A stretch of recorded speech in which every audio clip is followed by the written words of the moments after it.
guys kay manual din siya, so ang idura kay sakar ang patient niyo ang i-resist diri sa distal part.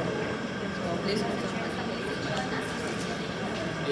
so imong stabilization kay diri niya ari ka mag-resist.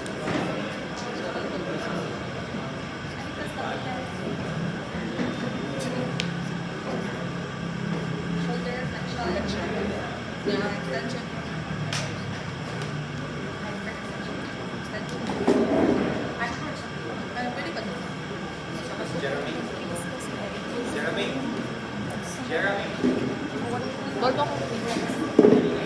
So for extension kay stabilize na mo diri ang movement.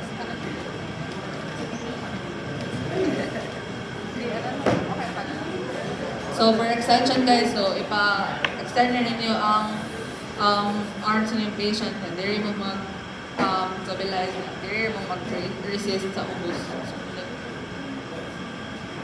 O niya, ang hyperextend kay more so, one,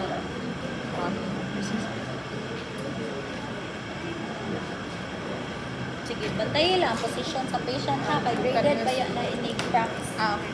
Okay, sige. Next, ang